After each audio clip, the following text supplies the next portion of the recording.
12편 말씀 잘 암송해서 감사합니다. 네, 오늘 말씀은 사는 길과 죽음의 길. 우리 같이 한번 해볼까요? 사는 길, 죽음의 길. 네, 우리 예레미야 38장 말씀을 가지고 우리 말씀을 증거하도록 하겠습니다. 인생을 살아갈 때는 두 가지 길이 있습니다. 이 사는 길과 죽음의 길, 이 두 가지 길이 있는데요. 이 두 가지 길은 우리 앞에 놓여 있지만 늘 우리는 그 선택에 대한 책임을 져야 한다는 것입니다. 우리는 선택은 하지만 책임지지 않으려고 하는 그런 마음이 참 강하죠. 한마디로 자유는 누리고 싶은데 자유에 대한 책임은 잘 지려고 하지 않는 것이 우리의 선택입니다. 그런데 우리 사람들이 저 앞에 두 길을 만날 때요. 두 길을 만날 때 사는 길과 죽음의 길 이렇게 이야기를 하지만 결국 두 길이 하나가 아니냐. 그래서 어느 길로 가더라도 만나는 길 아닌가. 이렇게 착각을 하면서 살아갑니다. 네. 그러나 두 길은 정반대의 길을 가지고 있죠. 예전에 두 가지 길을 선택하는 그런 TV 프로그램도 있었는데요. 그 두 가지 길을 선택하는 것에 따라서 완전히 삶의 방향이 달라지는 것을 볼 수가 있었죠. 마찬가지로 그 길을 어떤 길을 선택하느냐에 따라서 우리는 그 길에 들어선 책임을 져야 한다는 것입니다. 우리 그리스도인들, 기독교에서는 이 사는 길과 죽음의 길에 대해서 이야기를 하는데요. 우리 사는 길로 올라가면은 바로 천국의 길이 되는 것이고요. 그 다음에 죽음의 길로 가는 것은 바로 그 지옥의 길이 되는 것이죠. 그러면 우리 사는 길에 대해서 좀 살펴보면요. 우리가 여기를 선택하게 된다. 그러면 영원한 생명의 길이 되는 것이고, 그리고 면류관이 예비된 그런 길이다고 말하고 있습니다. 그리고 이 길은 바로 생명책에 기록된 길이다. 이렇게 이야기를 하고 있고요. 그렇기 때문에 이 길은 고난이 예비된 길이다. 이 말씀을 우리가 꼭 드리고 싶습니다. 이 말은 좀 이따 다시 설명을 드릴 텐데요. 바로 이 길이 바로 우리 예수님을 따르는 길이다. 그래서 이 사는 길은 바로 예수님을 따르는 길이 바로 우리의 사는 길이다. 이렇게 이야기를 하죠. 반면에 죽음의 길은 영원한 형벌의 길을 우리 성경에서는 이야기를 하고 있죠. 그리고 고통이 예비된 길이다. 이렇게 이야기를 합니다. 그리고 선택의 길에 서 있는 길. 이 말은 조금 이해하기가 어렵죠. 조금 이따가 다시 설명을 드리도록 하겠습니다. 이 죽음의 길은 한마디로 예수님을 따르지 않는 길이다. 이렇게 우리는 이야기를 하고 있죠. 하나님은요, 우리에게 선택을 참 존중하십니다. 선택을 굉장히 존중하시죠. 네. 어느 길을 선택하든지에 따라서 하나님은 그 길을 선택할 수 있도록 우리에게 말씀하시는 거예요. 우리가 하나님 앞에서 로봇처럼 아니면 생각이 정지된 그런 사람들이 아니라 우리의 자유의지를 주셔가지고 하나님께서는 우리가 선택할 수 있는 자유를 주셨다는 거예요. 이것은요, 하나님의 엄청난 사랑을 이야기를 하고 있어요. 왜냐? 우리를 하나님의 꼭두각시로 만들지 않았거든요. 우리가 자유롭게, 자유하게, 또 자유분방하게 다닐 수 있도록 만들어 놨다는 겁니다. 그래서 그 하나님께서 그 사람을 사랑하심으로 말미암아 그 사람에게 말로 전합니다. 말로 예수님을 믿을 것이냐 아니면 예수님을 믿지 않을 것이냐. 그랬을 때 사람들이 믿겠습니다, 믿지 않겠습니다에 대한 그 선택을 하나님은 굉장히 존중해 주신다는 거예요. 그것은 바로 우리를 하나의 인격적으로 보는 것이죠. 한 사람을 한 인격으로 본다는 거예요. 우리는 예사로 우리 아이들 어리고 또 생각을 잘못하고 있으면 야, 글로 가지 마라. 야, 이쪽으로 가야 돼. 그러니까 꼰대 소리를 듣죠. 그렇죠? 네. 왜 내 길을 용납해 주지 않는 겁니까? 이 사람들은 그렇게 하는데요. 하나님은 바로 사람에게 그 한 인격을 부여하셔서 그 그 사람과 대화하시기를 원해요. 그래서 그 사람이 하나님의 말씀을 듣도록 그렇게 한다는 것입니다. 이는 하나님이 우리에게 이 자유의지죠. 자유의지를 주셨는데 어디까지를 주셨느냐? 하나님이 하나님을 배반할 정도의 그런 자유의지까지 우리에게 주셨다는 거죠.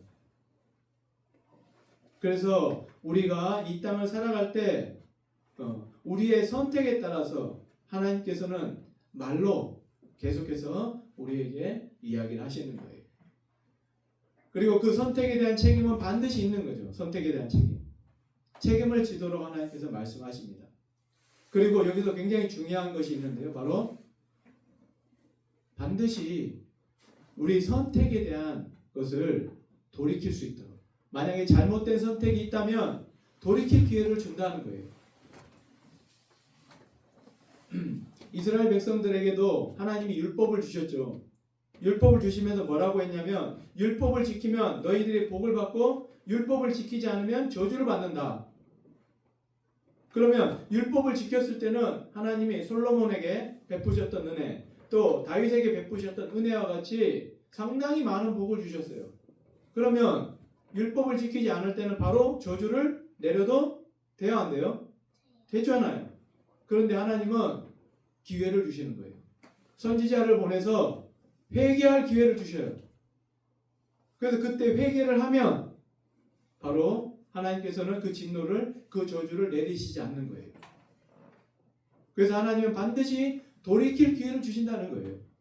이게 얼마나 큰 은혜인지 몰라요. 우리가 길을 잘못 걸어갈 수도 있죠.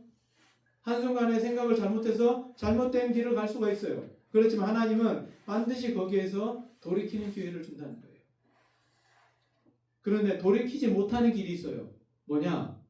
하나님께서는 성령을 회방하는 죄, 예를 들어서 예배를 회방하는 죄, 이런 죄는 돌이키지 않더라고요.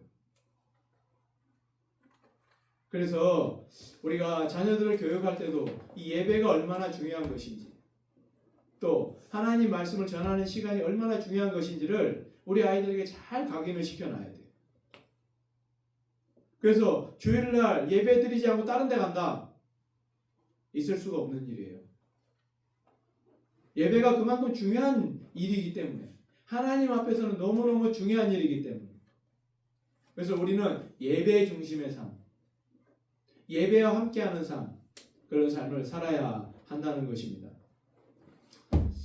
한마디로 사는 길과 죽는 길에는요, 예, 이렇게 두 가지 길이 있는데, 이 사는 길은 우리가 고난이 예비된 길이라 할 수 있습니다. 자 보세요. 우리가 처음에 사는 길을 택했어요. 그렇죠? 예수님을 따르는 길을 택했어요. 그러면 예수님을 따라가는 그 길은요, 그 길에는 선택의 길이 있을까요, 없을까요? 계속해서 있어요. 계속해서 있는데 그 길을 따라갈 때, 이 길을 따라갈 때는 고난이 따라오는 거예요. 고난이 따라와요. 이 땅에 살아갈 때는 반드시 어려움을 당할 수밖에 없는 거예요. 그리고 그 끝에는 어디로 갑니까? 바로 천국으로 가는 길, 하나님의 나라로 가는 길이라는 거예요. 반면에 죽음의 길은 계속된 선택의 길이라고 할 수 있어요. 자, 왜냐면 이 사람은요, 한 발짝도 앞으로 나가지 못하고 계속 하나님께서 내가 오늘 너 예수님 믿겠어? 믿을래? 물어보면 아니요, 안 믿을 거예요. 그럼 나중에 생활하다가 또 어떻게 해요? 또 그런 고비가 찾아와요. 예수님 믿을래? 안 믿을 거예요. 계속 그 길로 가면 어떻게 돼요? 네, 죽음의 길, 영원한 형벌의 길로 가는 거예요. 그런데 하나님은 그 중간중간에도 계속해서 이 사람에게 선택의 길을 주셔요. 선택의 길. 이게 하나님은 놀라우신 은혜죠. 그냥 죽을 수밖에 없는 그 죄인에게도 하나님은 계속해서 선택의 기회를 준다는 거예요. 반면에 그 사람은요, 인생 자체를 늘 사는 길과 죽음의 길을 선택하는 데서 끝나는 거예요. 우리가 인생 마지막 아주 그냥 나이가 들어서 이제 죽음을 앞두고 있는 그 사람이 예수님을 영접했다. 굉장히 기쁜 일이죠. 그렇죠? 기쁜 일이지만 그 사람에게는 불행해요. 왜냐? 인생 내에 살면서 예수님 선택한 거 마지막에 죽을 때 선택했잖아요. 그 인생이 얼마나 불쌍해요. 그런 삶을 누려보지도 못하고 하나님과 동행하는 삶 속에서 어려움과 고난이 찾아올 때 그 고난을 좀 하나님께서 극복해 주시는 방법, 하나님께서 정말로 은혜를 베풀어 주시는 그 은혜를 한 번도 경험하지 못하고 가는 거예요. 그냥 그 사람에서는 불쌍한 것이죠. 늘 인생을 선택만 하다가 삶과 죽음의 기로에서 선택만 하다가 그냥 가는 거예요. 이런 사람들이 오늘날 우리 주위에도 참 많다는 겁니다. 하나님께서는 우리를 생명으로 인도하고 싶어 하셔서 계속해서 끊임없이 우리에게 믿지 않는 자들에게 선택의 길을 열어주시는 거예요. 반면에 믿는 자들도 가다가 잘못된 생각으로 나쁜 길에 빠질 수 있잖아요. 그렇죠? 그럴 때도 하나님께서 다시 돌아오도록 외치는 거예요. 구약시대에 이스라엘 백성들에게 선지자들이 계속 오잖아요. 뭐라고 합니까? 돌아와라. 회개하고 돌아와라. 회개해라. 이스라엘 백성들이 끝까지 회개를 안 해요. 그럼 어떻게 된다고요? 죽음의 길로 갈 수밖에 없는 거죠. 영원한 형벌의 길. 오늘 말씀에서도 이 예레미야를 통해서 이 하나님께서 이 말씀을 하시는데요. 이 말씀 우리가 잘 듣고 우리 마음속에 잘 새길 수 있었으면 좋겠습니다. 예레미야 38장 1절에 보면요. 1절에 우리 한번 읽어보도록 하겠습니다. 1절 우리 같이 한번 읽어볼까요? 시작. mattan의 아들 스바랴와 바수울의 아들 그다랴와 셀레미야의 아들 유갈과 말기야의 아들 바수울이 예레미야가 모든 백성에게 이르는 말을 들은즉 이르기를. 자, 오늘은 성경을 좀 보면서 할 거예요. 성경을 잘 보고 잘 펴놓고 같이 따라오도록 하세요. 자, mattan의 아들 스바랴, 바수울의 아들 그다랴, 셀레미야의 아들 유갈과 말기야의 아들 바수울 이렇게 있잖아요. 이들이 바로 누구냐? 이 거짓 선지자들이에요. 거짓 선지자들. 자, 근데 mattan이라는 사람은 누구냐면 mattan이 무엇을 뜻하냐면 바로 바알의 제사장을 뜻하는 거예요. 바알의 제사장. 우리 그런 거 있잖아요. 애구방 뭐예요? 애구방 바로잖아. 바로. 그 바로가 왕이라는 뜻이에요. 왕. 그러니까 애구방 바로 아니 우리는 애굽의 왕 바로니까 바로밖에 왕이 없었나? 그게 아니고 파라오 왕이에요. 왕. 근데 그 이름이 따로 있어요. 또 따로 있는데 이 바로왕 생략해서 바로왕 이렇게 말을 하는 거예요. 무슨 말인지 알겠죠? 그리고 우리 창세기에 보면은 이 아브라함이 그랄 지역에 가가지고 자기 아내를 누이라고 하잖아요. 그랄 왕이 아비멜렉이거든요. 아비멜렉이 무슨 뜻이냐면 나의 아버지는 왕이다 이런 말이에요. 나의 아버지는. 그러니까 그랄 왕은 그냥 계속해서 아비멜렉이야. 아비멜렉. 네. 그래서 그랄 왕 아비멜렉처럼 이렇게 지정된 이름이 있다는 거예요. 네. mattan이 바로 그 이스라엘 땅에 이 바알의 제사장의 이름을 mattan이라고 칭한 거예요. 그래서 여기에 그 mattan이라는 사람이 제가 보기에는 그 바알의 제사장, 그러니까 그 거짓 선지자를 대표하는 사람이었다라고 보여지는 것입니다. 그리고 바수울이라는 사람이 나오는데요. 바수울은 예레미야 20장에도 나와요. 20장. 거기에 나오면 임멜의 아들로 나오거든요. 임멜의 아들. 근데 여기는 뭡니까? 바수울의 아들 그다랴 이렇게 돼 있죠. 그러니까 임멜의 아들 바수울의 아들 그다랴인지는 잘 모르겠어요. 그러나 그 당시에도 바수울이 예레미야를 굉장히 힘들게 해요. 어렵게 해요. 바수울이 굉장히 힘들고 어렵게 하는데 그때 예레미야가 이 바수울에게 이야기를 하죠. 네가 거짓말을 해가지고 하나님께서 너를 그냥 두지 않으실 거다. 너가 곧 죽게 될 것이다. 너가 바벨론으로 포로로 잡혀가가지고 다른 사람들에게 두려움이 되게 될 것이다. 왜? 저 바술이라는 자가 하나님 앞에 거짓말을 하다 보니까 바벨론으로 잡혀가가지고 끔찍한 일을 당해요. 그걸 보고 사람들이 하나님 앞에서 거짓말하면 저렇게 되는구나. 그걸 느낀다는 거예요.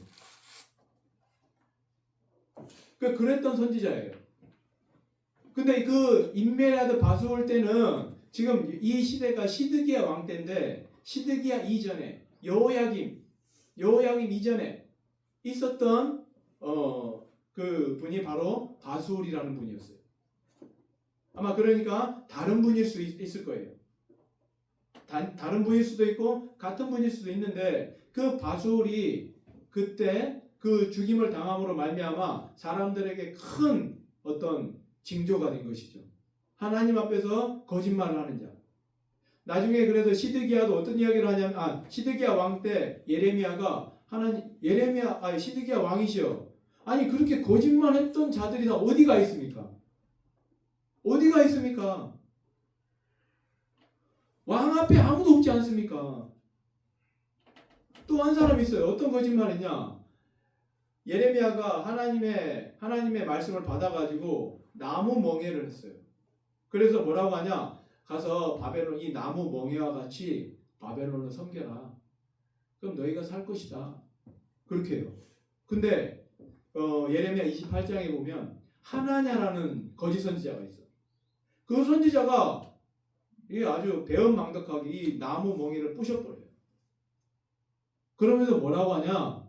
지금 바벨론으로 잡아간 거, 뭐 사람이건 뭐건 간에 다 2년 안에 회복이 될 것이다. 그러니까 예레미야가 아이고 네 말대로 되면 참 좋겠다 그랬어요. 그러고 나서 이제 돌아가는 중간에 예레미야에게 말씀이 임해요. 하나님, 내가 그를 보내지 아니하였다. 그러므로 가서 전해라. 너는 사람들 앞에 거짓말을 했으니까 금년 7월에 죽을 거다.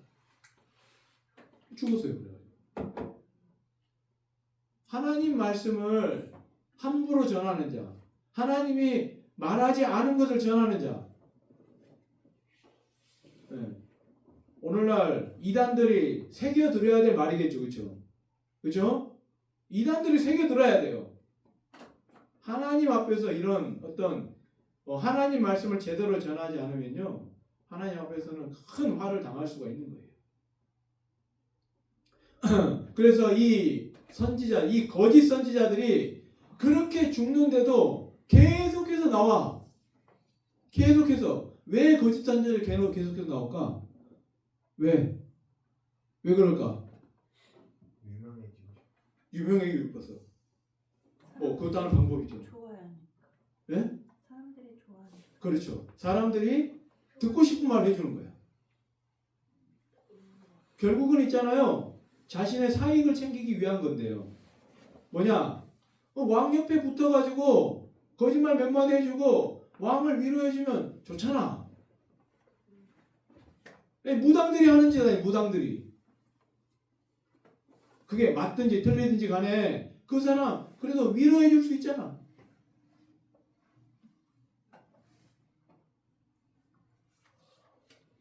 여러분들 어때요? 우리가 이 교회잖아요. 교회에서는 어떻게 해야 될까? 우리는 많이 위로하라고 해요. 내 백성을 위로하라 하면서 그런 말만 골라가지고 이야기를 해요. 근데 오늘날 여러분 정말 나가서 생활을 해보세요. 진짜 사람들을 위로해야 되겠어요? 얼마나 악한 시대에 악한 백성들이 되어가고 있는데 위로해가지고 되겠냐고요. 명철하신 하나님 말씀을 그대로 전해야 되지 않겠어요?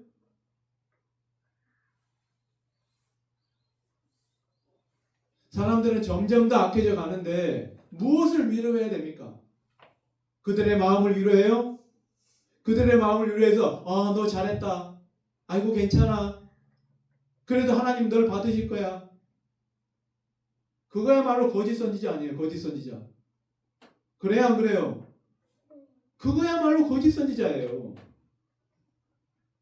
하나님을 믿으면서도 그런 거짓 선지자들이 판을 친다는 거예요. 분명하게 말을 해야죠. 내 죄를 회개하시오. 그리고 하나님 앞에 나오시오. 그러면 삽니다. 당신의 모든 어려움 가운데서 하나님께서 용서해 주실 것입니다. 이런 분명한 메시지를 전해야 되겠죠. 우리는 이 하나님의 말씀을 아주 분명하게 전할 수 있는 그런 사람들이 되어야 해요. 그래서 제가 이제까지 설교를 하면서 좀 어떻게 하냐면 그냥 저는 이렇게 하면 좀 알아듣겠다 이런 생각을 좀 많이 했었어요.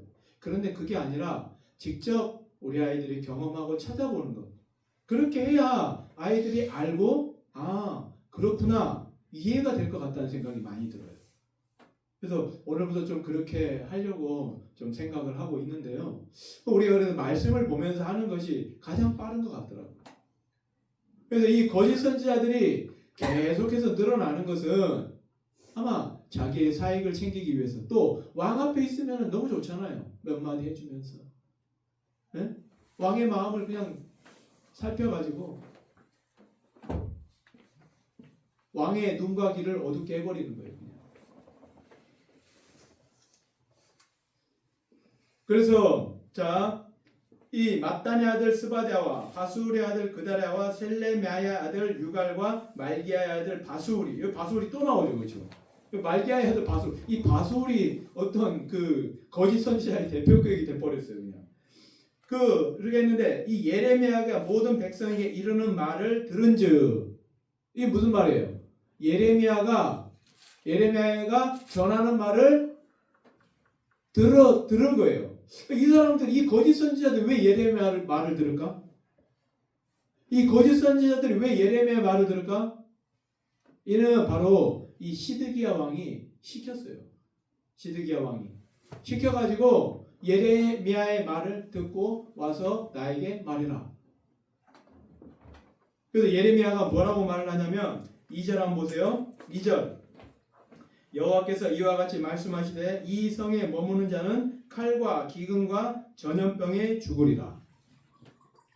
그러나 갈대아인에게 항복하는 자는 살리니 그는 노량물을 얻음같이 자기의 목숨을 건지리라. 자, 어떻게 한다고요? 바벨론을 내게 갈대아인, 그 갈대아인이 바벨론이거든요. 그 갈대아인에게 항복하는 자는 산다는 거예요. 그런데 이 성에 머무는 자는 칼과 기근과 전염병에 죽는다. 자, 굉장히 무시무시한 말이잖아요. 그죠? 자, 그리고 3절 보세요. 여호와께서 이와 같이 말씀하시니라. 이 성이 반드시 바벨론 왕의 군대의 손에 넘어가리니 그가 차지하리라 하셨다 하는지라. 이 거짓 선지자들이 이 말을 들었어요. 들어서 어떻게 하냐? 바로 왕에게 가서 고하는 거예요. 지금 이 당시에요. 이 거짓 선지자와 이 시드기야 왕은 상당히 밀접한 관계가 있어요. 밀접한 관계가 있어가지고 이 예레미야에게 이 시드기야 그 왕이 이 거짓 선지자들을 보내가지고 그 말 좀 듣고 오라는 거야. 이 말은 암시는 뭐냐면 바로 이 거짓 선지자들을 지금 거짓 선지자들도 왕이 거짓 선지자 잘 믿지를 못해. 왜? 보니까 예레미야의 말이 좀 맞거든.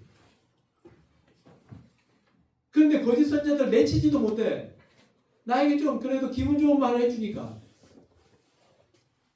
약간 이런 애증의 관계야, 여기가. 근데 이 거짓 선지자들이 이 말을 듣고 회개했을까요? 자, 우리 4절 보세요. 이에 그 고관들이 왕께 아뢰되 이 사람이 백성의 평안을 구하지 아니하고 재난을 구하오니. 그죠? 청하건대 이 사람을 죽이소서. 그가 이같이 하여 이 성에 남은 군사의 손과 모든 백성의 손을 약하게 하나이다. 이렇게 하면서 이제 예레미야의 말을 완전히 모함을 하는 거죠. 예레미야는 하나님 말씀을 전하는데 이 말을 모함을 하는 거예요. 그래서 이 거짓 선지자들이 시드기야에게 청하는 게 이 예레미야를 죽이십시오. 아니 우리 백성들의 손을 너무 약하게 하는데 어떻게 바벨론으로 잡혀가라고 합니까? 그래서 시드기야 왕이 근데 한수를 더 뜨는 거예요. 뭐라고 하냐? 5절 보세요. 시드기야 왕이 이르되 보라 그가 너희 손안에 있느니라. 왕은 조금도 너희를 거스를 수 없다. 이게 말이에요? 자기가 말을 듣게 하라고 갔다 오고 시켜놓는데 그 말을 듣고 와서 이 예레미야를 예레미야를 죽이라고 하니까 내가 너희들 말을 거절할 수가 없다. 너희들 마음대로 해라. 알아서 해라. 왕이 이렇게 하는 거예요.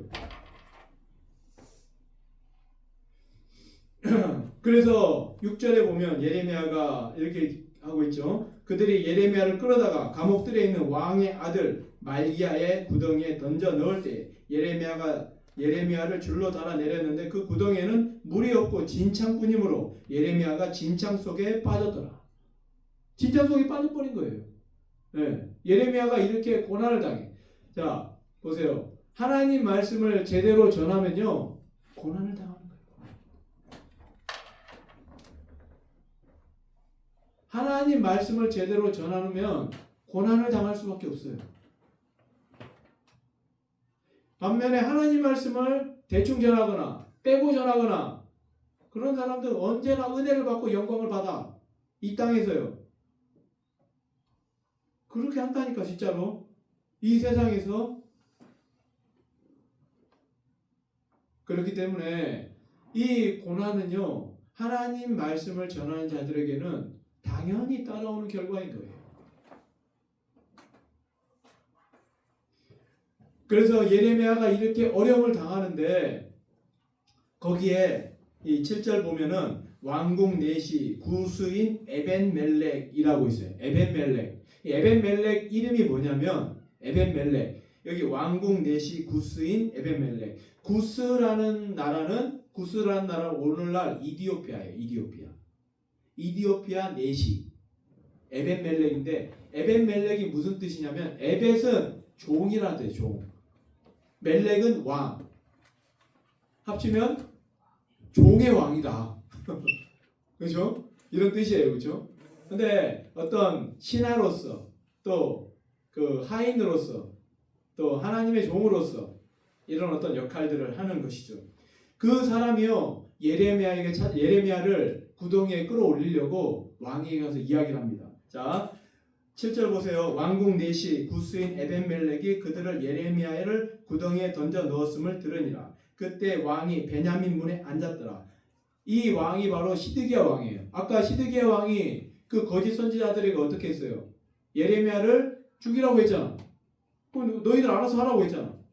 그랬는데 이 에벤멜렉이 와가지고 외치는 거예요. 이 왕한테. 에벤멜렉이 왕궁에 나와 왕께 아뢰어 이르되 9절 보세요. 내 주 왕이여 저 사람들이 선지자 예레미야에게 행한 모든 일은 악한 일이다. 성중에 떡이 떨어졌거늘 그들이 그를 구덩이에 던져 넣었으니 그가 거기에서 굶어 죽으리다. 이렇게 하니까 왕이 구스 사람 에벤멜렉에게 명령하여 이르되 너는 여기서 30명을 데리고 가서 선지자 예레미야가 죽기 전에 그를 구덩이에서 끌어내라. 이렇게 왕이 명령을 했어요.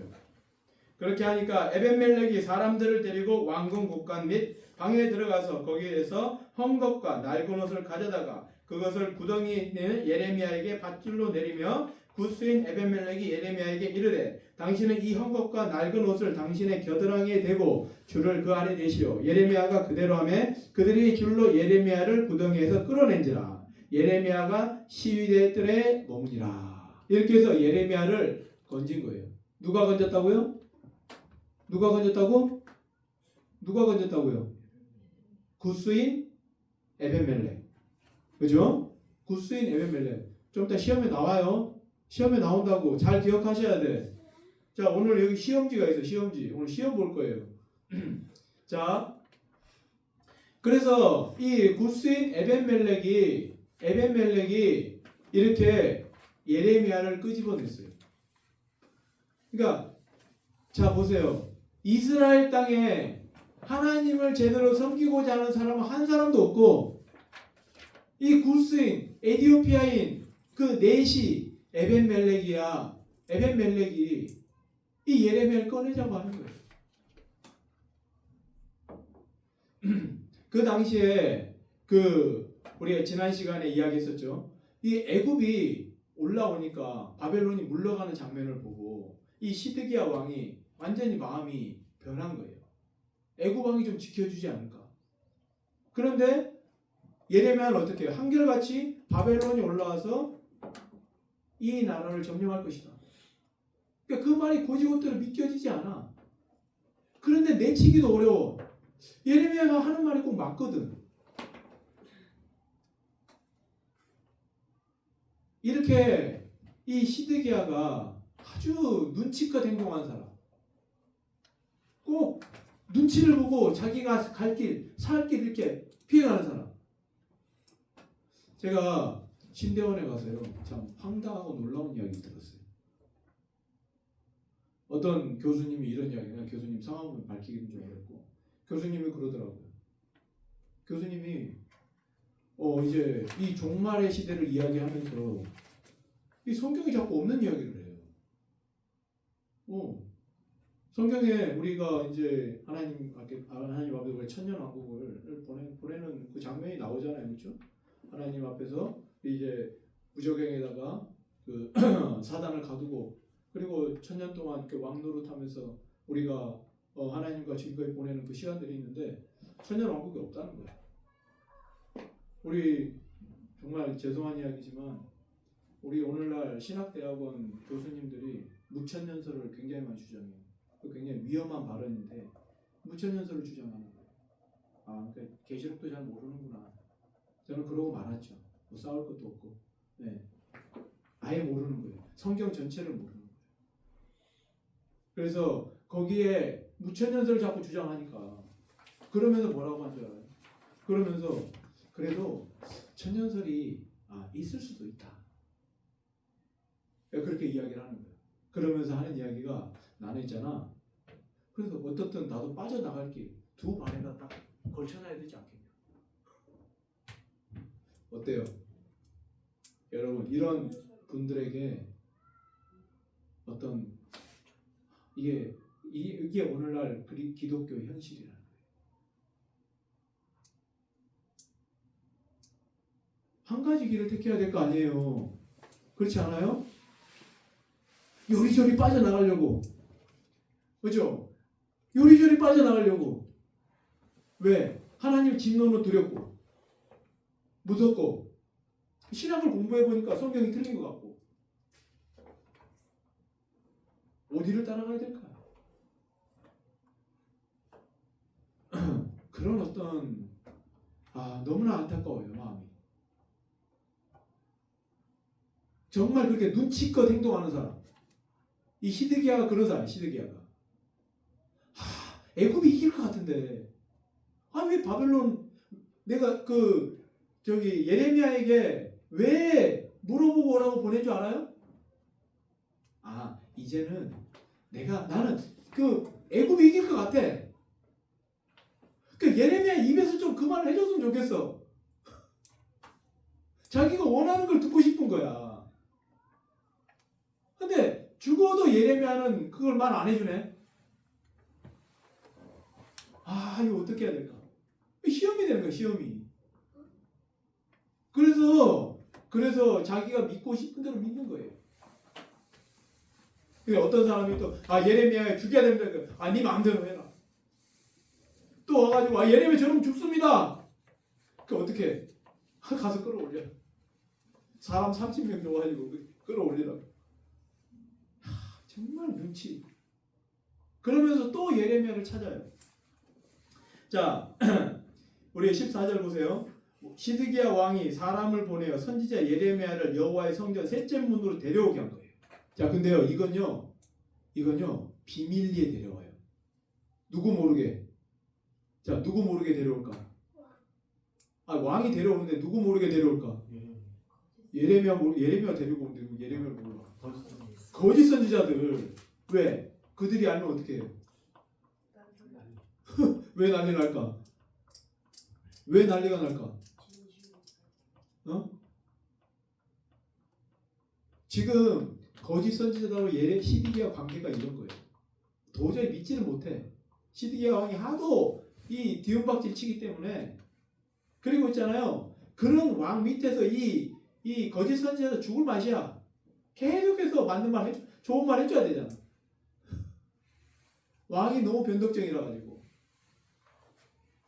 그래서 예레미야를 데려오게 했는데요. 그 예레미야를 데려오게 해가지고 시드기야가 물어봐요.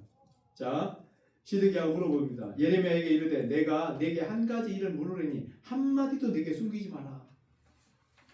15절 보세요. 예레미야가 시드기야에게 이르되 내가 이 일을 왕에게 아시게 하여도 왕이 결코 나를 죽이지 아니하시리까. 가령 내가 왕을 권한다 할지라도 왕이 듣지 아니하시리라. 왕이 안 듣는다는 걸 알아. 자, 16절 보세요. 시드기야 왕이 비밀히 예레미야에게 맹세하여 이르되 우리에게 이 영혼을 지으신 여호와께서 살아계심을 두고 맹세하노니 내가 너를 죽이지도 아니하겠으면 너를 내 생명을 찾는 그 사람들의 손에도 넘기지도 아니하리라. 여기 이제 시드기야가 맹세한 거예요. 나 너희들 네 안 죽이겠다. 그래서 말합니다. 17절 보세요. 예레미야가 시드기야에게 이르되 만군의 하나님이신 이스라엘의 하나님 여호와께서 이와 같이 말씀하시되 내가 만일 바벨론 왕의 고관들에게 항복하면 내 생명이 살겠고 이 성이 불사름 당하지 아니하겠고 너와 내 가족이 살려니와 내가 만일 나가서 바벨론 왕의 고관들에게 항복하지 아니하면 이 성이 갈대아인의 손에 넘어가리니 그들이 이 성을 불사를 것이며 너는 그들의 손을 벗어나지 못하리라. 시드기야 왕이 예레미야에게 이르되 나는 갈대아인에게 항복한 유다인을 두려워하노라. 자, 무슨 말이냐면 지금 저기 바벨론으로 잡혀가 있는 유다인들 있잖아요. 유대인들. 그 사람이 두려운 거예요. 이 시드기야 왕은. 왜? 그냥 항복했다 하면 왜 당신 항복했냐고. 그럴까봐 두렵다는 거예요. 그러니까 이 예레미야가 이 시드기야가 왜 두려워하는지 이제 원인을 알았잖아요. 그렇죠? 그래서 다시 이야기를 해요. 뭐라고 하냐? 아니 그들은 절대 당신한테 그렇게 말하지 않을 거다. 왜? 거기 가서 살아보니까 이 바벨론이 얼마나 강성한 나라인지 알거든. 아니까 절대 그런 말 하지 않을 거다. 그래서 20절 보세요.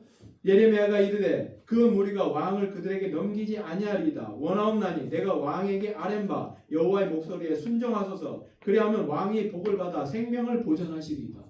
이게 이 시드기야에게 향한 마지막 경고예요. 마지막 경고. 지금 곧 이제 바벨론 왕이 올라와요. 올라오면 이제 그 전에 바로 회개하고 이 말씀을 받아서 순종해서 이 바벨론을 섬겨야 돼. 21절 보세요. 그러나 만일 항복하기를 거절하시면 여호와께서 내게 보이신 말씀대로 되리이다.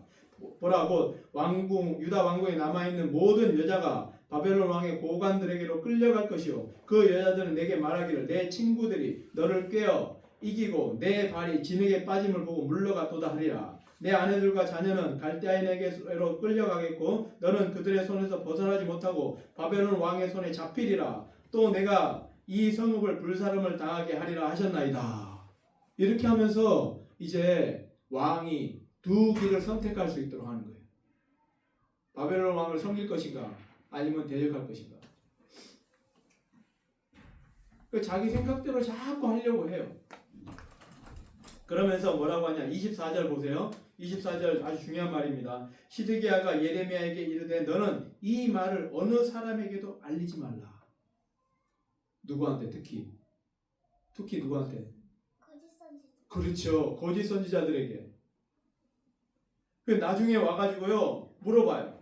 자 25절 보세요. 만일 고관들이 내가 너와 말하였다함을 듣고 와서 내게 말하기를 내가 왕에게 말씀한 것을 우리에게 전하라. 우리에게 숨기지 말라. 그리하면 우리가 너를 죽이지 아니하리라. 또 왕이 내게 말씀한 것을 전하라 하거든 그들에게 대답하되 내가 왕 앞에 간구하기를 나를 요나단의 집으로 되돌려 보내지 마소서. 그리하여 거기서 죽지 않게 하옵소서 하라 하니라.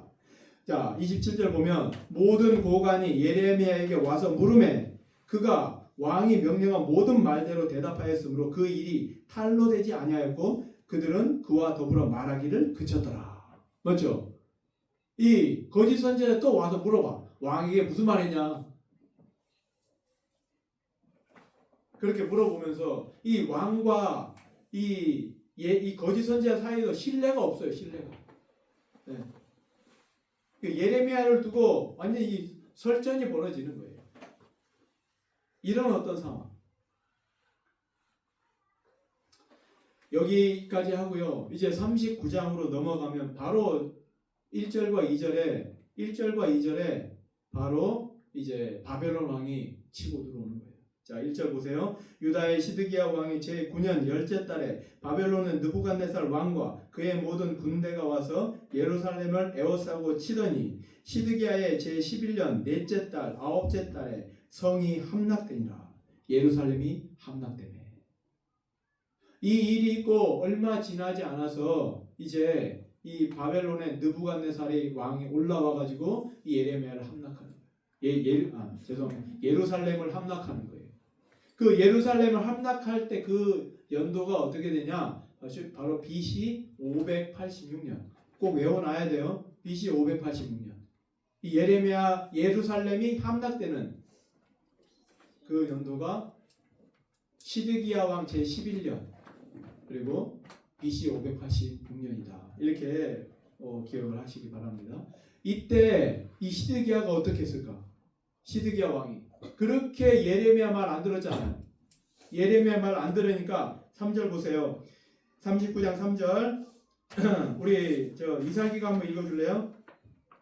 바벨론의 왕의 모든 고관이 나타나 중문에 앉으니 곧 네르갈사레셀과 상갈레르와 내시장 살수기니 네르갈사레셀은 군중 장관이며 바벨론의 왕의 나머지 고관들도 있다.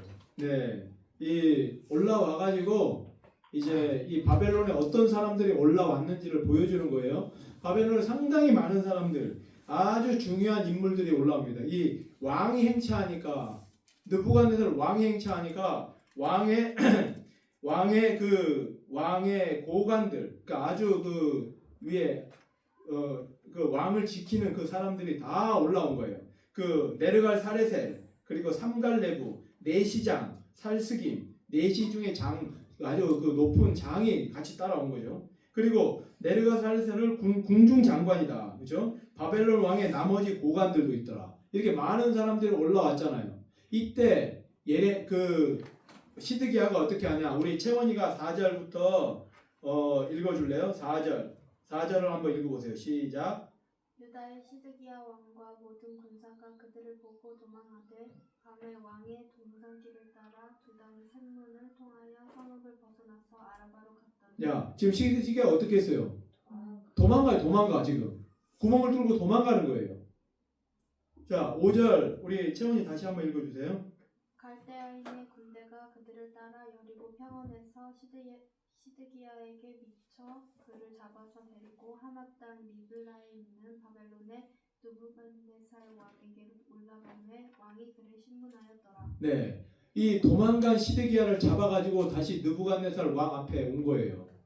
이 느부갓네살 왕이 얼마나 일을 갈았냐면 애굽이 일어났을 때 이 시드기야가 등을 돌려가지고 바벨론 섬기다가 애굽을 섬겨버린 거야. 배반해버린 거야.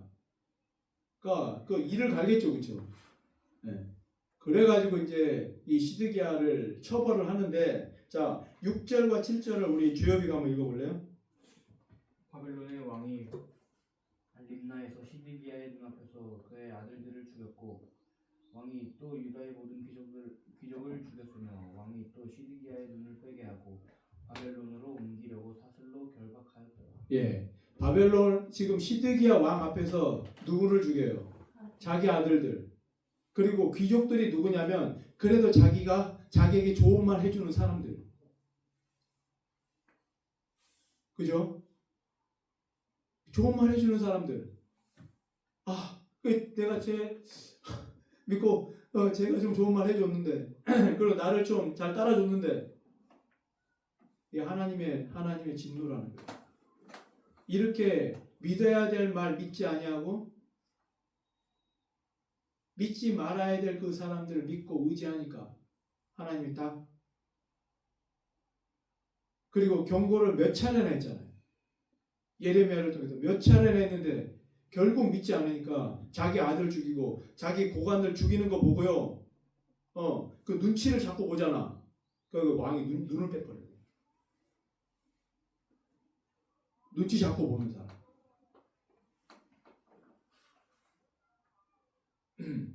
우리가 우리의 살 길은 하나님이 다 가지고 있잖아요. 그렇죠?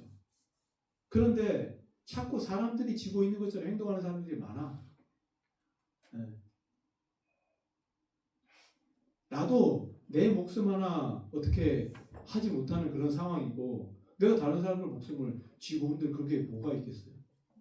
그렇지만 하나님께서는 그렇죠? 하나님은 우리를 다 알고 계시기 때문에 누구 눈치를 봐야 되겠어요? 하나님의 눈치를 봐야 되는데 사람들의 눈치를 자꾸 살피는 거야. 우리 아이들 중에서는 사람들 눈치를 안 보는 사람들이 없어서 저는 감사한데, 그죠? 네. 정말로 하나님 앞에서 무엇이 중요한지를 우리는 기억해야 해요.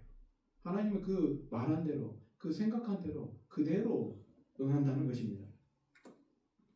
그래서 이 바벨론의 이 바벨론이 시드기야 왕을 처벌하는 것, 이게 아마 이스라엘의 징조가 되고 아주 그 교훈이 될 거예요. 그렇게 눈치 보던 시드기야 왕, 그 자기 아들도 죽고 결국 자기가 좋아했던 그 사람들 다 죽어버리고 자기 두 눈을 빼게 해버려. 앞을 보지 못하고 그대로 끌려가는 거예요. 바벨론까지 끌려가. 거기서 죽어요. 이런 끔찍한 체험을 맞이하는 거예요. 그냥 예레미야 말 들었으면 믿지마 본전 아니에요. 그냥 들었으면 그냥 순위 잡혀갈 텐데 이걸 누가 선택했다고요? 왕이.